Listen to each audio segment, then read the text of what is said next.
Mr. Speaker, I'd like to address the two-track justice system here in the United States. If you're part of the Democrat-sponsored Democrat terrorist organizations BLM and Antifa, you can burn down American cities for an entire year, get bailed out of jail, and face no investigation or commission from Congress.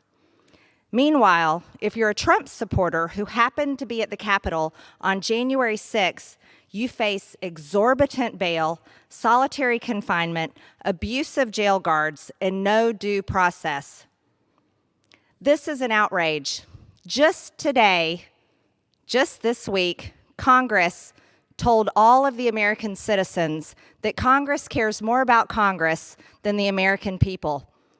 After all, we have witnessed American cities all over our country be victims to violent riots by domestic terrorists all over this country. The people have endured this. Businesses have been destroyed. Violence has happened.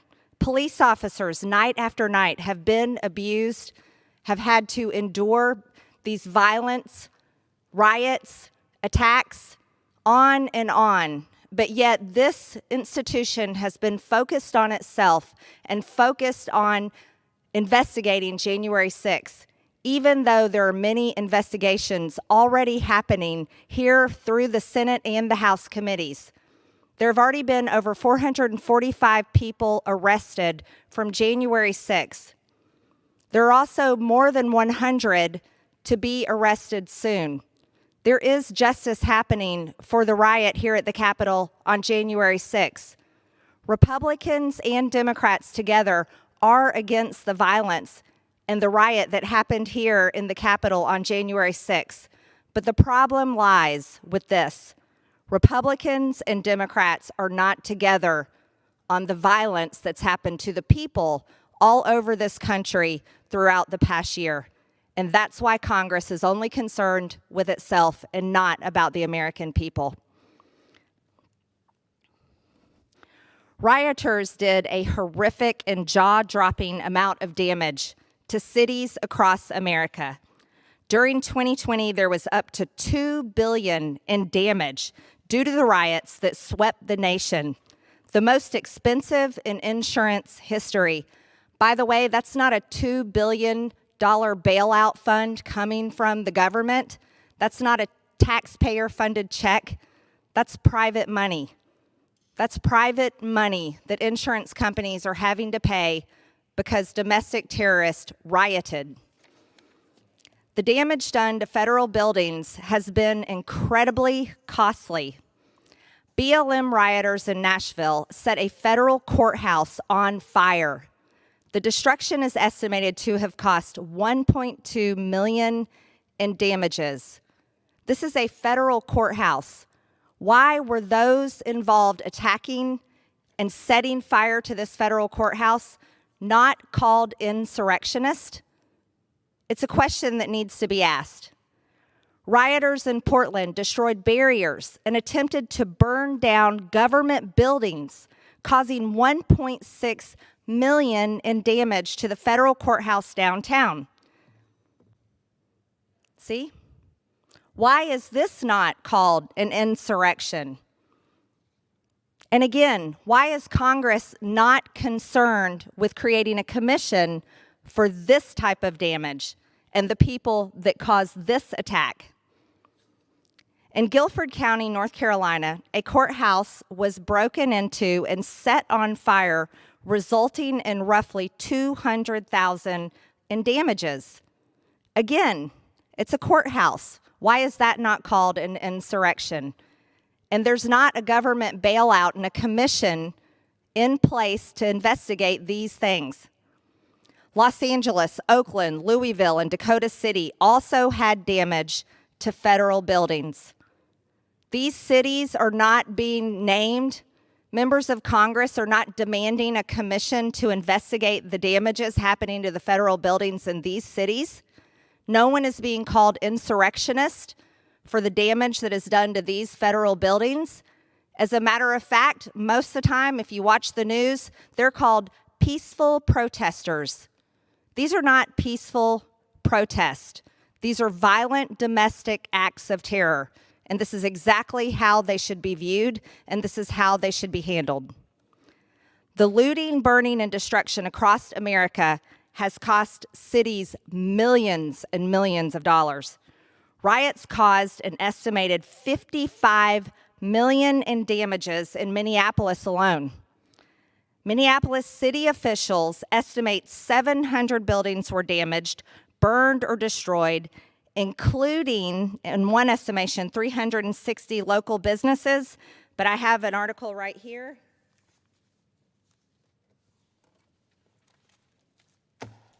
that contains a list of 1,500 businesses that were damaged or destroyed.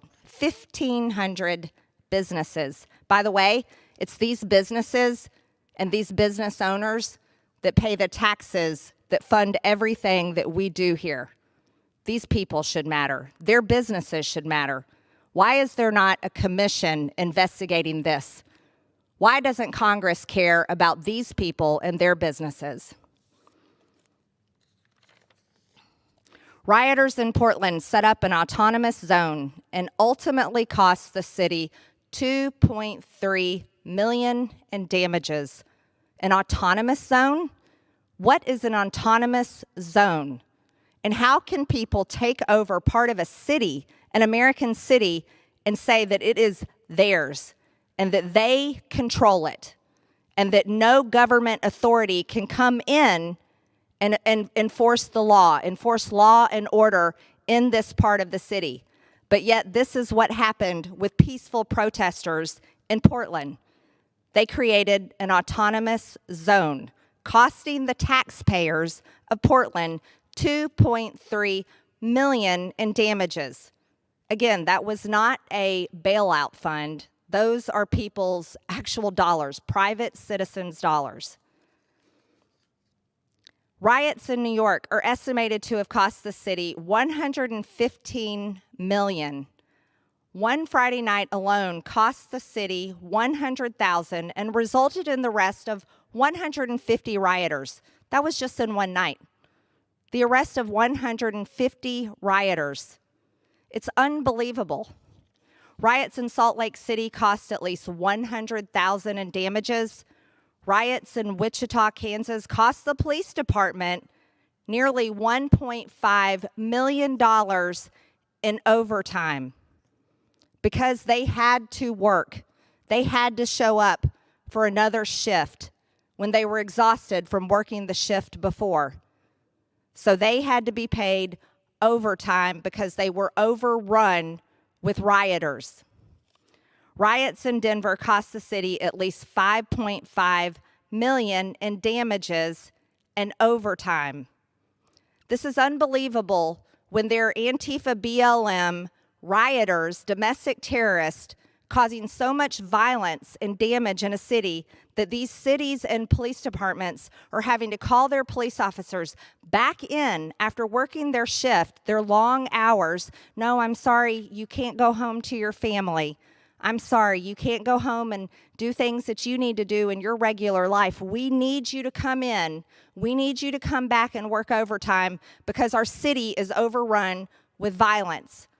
But yet here, the United States Congress, the 117th Congress, has no interest in launching a commission to investigate, to stop these incredibly organized and well-funded organizations of terror across the American cities and the country that is causing private citizens, businesses, insurance companies, cities, counties, and states so much money that all comes from American citizens and taxpayers.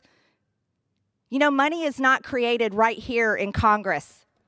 This is not a facility, this is not an institution that creates revenue.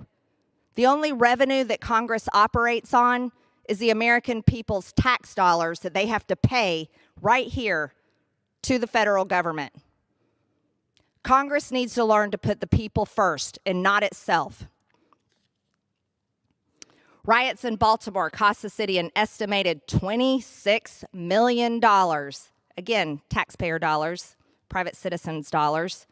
Riots in Kansas City resulted in $2.1 million in damages, mostly over the course of just one weekend.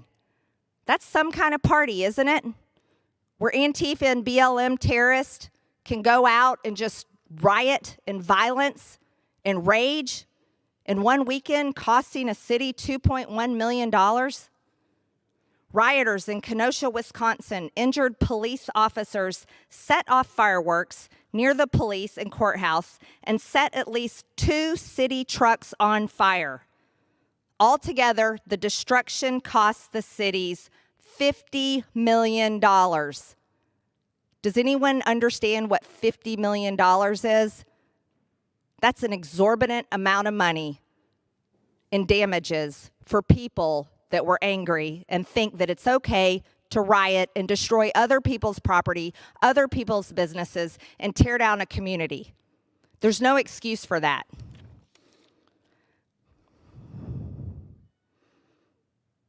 Here we have California closed down all of its state's buildings in downtown areas, saying staff should not report to work for any reason. That sounds like some kind of third world country where you have California closing down all of its state buildings in downtown areas, saying that your staff should not report to work for any reason. Why? Because it's too dangerous for you? But yet this Congress is so concerned with spending an unknown amount of money on a January 6th commission when there's already multiple investigations underway. There's already been 445 arrests already made, 100 more to take place. But yet this Congress is not concerned about all of the violence and the organizations that caused all of this, to the point where California has to say, don't come to work, it's dangerous. Look at this. It's unreal. This is our country. The police officers who defend Americans paid a great price as well, just like the Capitol police officers here in the Capitol did. The police officers all over the country in American cities, it didn't just happen to them on one day for part of the day. It happened to them night after night, day after day, continuously. In some cities, for a short time, weeks, but in some cities, months and months, and it still continues. The Major Cities Chiefs Association found that between May 25th and July 31st, there were 8,700 protests nationwide. 8,700. How many was there on January 6th? 1. Nearly 600 of those protests were declared riots with violence and criminal acts, and 2,385 looting incidents were reported. 600 of them were declared violent riots. 2,385 looting incidences. Again, how many times did that happen here at the Capitol? We'll go with 1 riot. But this Congress is more interested in spending an unknown amount of money to investigate 1 riot here because this Congress seems to only care about itself and not the American people. 3/4 of law enforcement agencies reported officers harmed during the protest. 3/4, guys, 3/4 of law enforcement agencies. Why don't we hear about them over and over on the news? Does no one care about those police officers' lives? Apparently not. This Congress obviously doesn't. More than 624 arsons were reported and at least 97 police vehicles were burned. That costs a lot of money. Again, do you know whose money that is? The taxpayers' dollars that did nothing wrong to deserve these riots in their cities, and the police officers that did a good job and do a good job every day don't deserve it either, just because of the actions of a few bad apples. the MCAA reported that over 2,000 law enforcement officers were injured in these 9 weeks alone. This is why I introduced H.R. 2446 to award police all over the country who defended American cities. They deserve medals. They deserve medals because no one is acknowledging what they have gone through night after night, day after day, with what CNN calls peaceful protest. I don't think so. Meanwhile, BLM and Antifa domestic terrorists are bailed out and supported by our now Vice President Kamala Harris. George Floyd died on May 25th in Minneapolis, Minnesota. As you see here, on June 1st, we have then Senator Kamala Harris and then Vice Presidential candidate for the United States tweeting a link to the Minnesota Freedom Fund, encouraging people, if you're able, chip in now. Chip in now. Spend some more money to the Minnesota Freedom Fund to help post bail for those protesting on the ground in Minnesota. But yet we know what was going on. These were not protests. These were violent riots. I'm sorry, you can't stand in front of a city on fire and people fighting and say, it's a protest, it's a riot, and it's not peaceful. In fact, Kamala Harris and, unfortunately, my own colleague from Minneapolis, Ilhan Omar, have shared links to the Minnesota Freedom Fund with their millions of Twitter followers. And you know what? It raised a lot of money for the Minnesota Freedom Fund. In August, the Minnesota Freedom Fund reported that it had raised $35 million in donations. Yes, when the Democrat candidate for the Vice President of the United States says donate to the Minnesota Freedom Fund, people donated.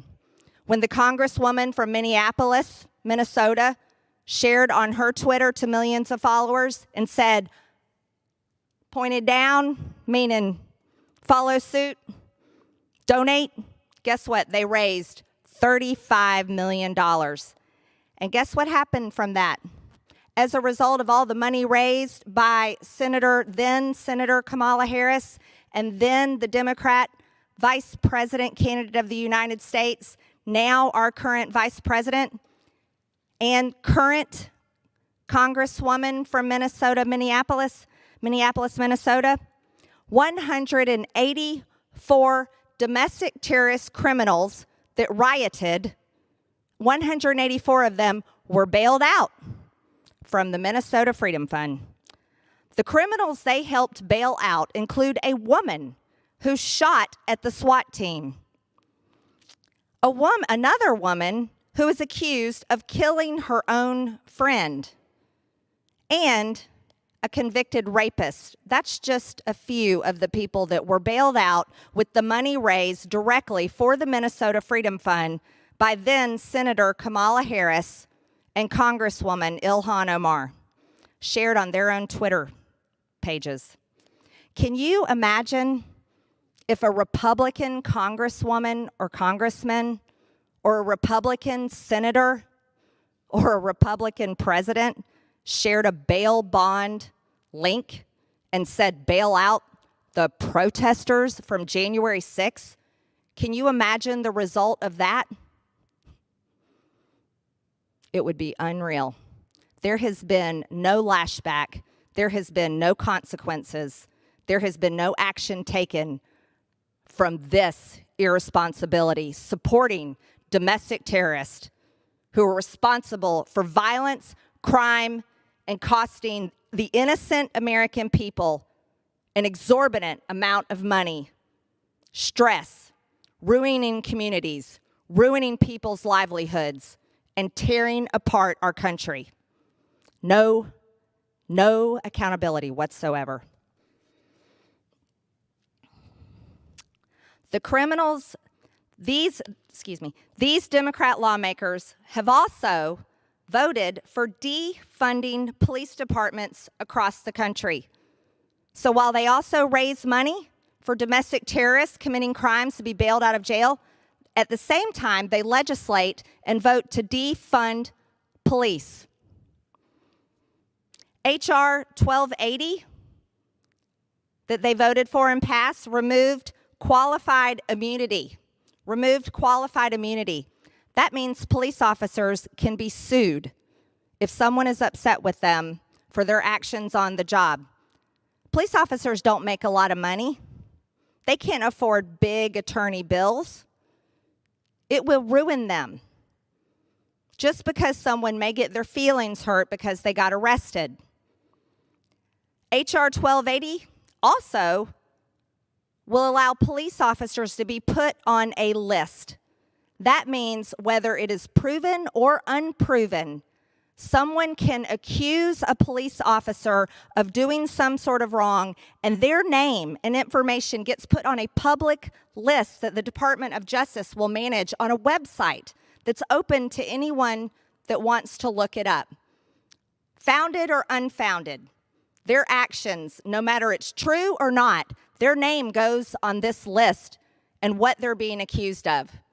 This is what these people voted for to do to police officers and remove a lot of their funding. After the LAPD was defunded by $150 million, Vice President Harris said, "I applaud Eric Garcetti for doing what he's done." As a result of the funding cuts, the LAPD dissolved its sexual assault unit. Defunding the LAPD where they have to get rid of the sexual assault unit? That's unbelievable. That means women, children, any victim of sexual assault, I'm sorry, there's not a unit there anymore to help them because they've been defunded. As a result of this defunding, that Vice President Harris applauds Eric Garcetti for doing what he's done, there has been a 73% spike in shootings in LA. 73%. When you defund the police, ladies and gentlemen, there's direct consequences. That means crime goes up. There's also been a 200% higher murder rate than last year at the same time. 200%. If you don't fund law enforcement, you're funding criminals. And clearly, we can see this is what some of these Democrat lawmakers have done. They have clearly funded criminals and defunded the police. Back to Minneapolis and the riots there. Notice that this date, 11/4/20, that's not too long ago. Encouraging donations. See, there's no excuse for that. November 4th, 2020. By that date, we had seen plenty of violence and damage all over the streets. There was no way to call those riots peaceful protest. We know exactly what they are. Domestic acts of terror. In Congresswoman Ilhan Omar's district, 700 buildings were damaged, burned, or destroyed. Who owns those buildings? Mostly private citizens. 1,500 businesses. Here's the list. It's reported from the Star Tribune from Minneapolis for the Twin Cities. 1,500 privately owned businesses, heavily damaged, 2 destroyed, mostly completely destroyed. So the problem with Congress is Congress does not get up early every single day, go into its business, and have to earn the money that keeps it going. Congress does not have to work so hard, lose sleep at night to figure out how to earn the money to keep the doors open to their business. Congress does not have to lose sleep at night when things get rough, like when the government shuts down the economy because of a Chinese virus and tells businesses that they cannot keep their doors open and sell their goods and services, that they cannot earn a living. You see, Congress doesn't understand how hard it is to figure out how to keep paying your employees when that happens to you. And Congress doesn't understand or seem to care about doing a commission for the people that pay the taxes to keep the lights on in this building, to care about them and why they were violently attacked. No, Congress only cares about itself and why it was attacked on January 6th, even though there's multiple investigations going on, even though there's been 445 people arrested and 100 people more arrested, and justice should be served for those that committed violence here at the Capitol on January 6th, but Congress doesn't care about the American people that have suffered this entire year, and it's despicable. The human cost of a year of riots and violence is 25 American lives lost. That's been estimated. 25 Americans are dead as a direct result of BLM and Antifa terrorism that swept our nation. I'll go ahead and tell you about one. This little girl, her name is Sequoia Turner. Sequoia Turner was killed at a Wendy's in Atlanta because there were riots going on. Sequoia Turner's mother was pulling in the Wendy's, turning around, trying to go the right way when gunshots were fired that took Sequoia Turner's life. She was 8 years old. This little girl was 8 years old and was murdered during a riot. There's not a commission being launched in here for her life. There's also not a commission being launched for the life of David Dorn, a great man, a retired police officer who was murdered during domestic terrorist BLM riots. Why does Congress not care about David Dorn? Why does Congress not care about Sequoia Turner?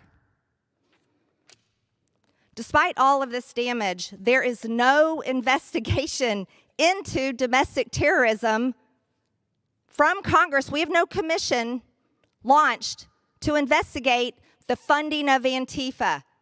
There's no investigation into the funding of BLM. There is no commission set forward for the past year of violent riots. But all they care about is a commission for the one riot here on January 6th.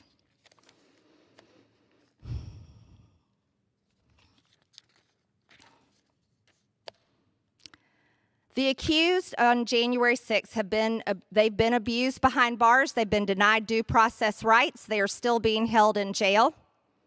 Michael Sherwin, an attorney for D.C., bragged that they had rounded up 400 people who participated in the breach of the Capitol on January 6th. He said he wanted to charge as many people as possible. What kind of justice system do we have if officials are eager to charge as many people as possible, but they don't care about Antifa domestic terrorists, and they don't care about the people in those riots? The Biden administration has taken investigators who typically work on cases involving drug trafficking, child pornography, and assigned them to calling relatives and even ex-girlfriends of the January 6th accused in an attempt to find them guilty. Please put them back on drug trafficking and child pornography. These departments are being defunded anyways. One person accused faces 7 years in prison for walking through the open doors of the Capitol, taking photos in the hallway, and leaving without doing any harm. Even the mainstream media outlets have reported on D.C. jail guards cruelly beating Trump supporters. One man was beaten so badly he has a skull fracture and is now blind in one eye. You don't hardly hear anything about that on the news. Months after January 6th, men and women are still being held in jail, and they haven't seen their day in court. Justice should be served for January 6th, but this Congress needs to care about the people of the United States who have not seen justice for the riots of the past year. This Congress is failing the American people. Not only are we a nation nearly in $30 trillion in debt, but we have a Congress that could care less about law and order in the United States. I yield the remainder of my time. Members are reminded to refrain from engaging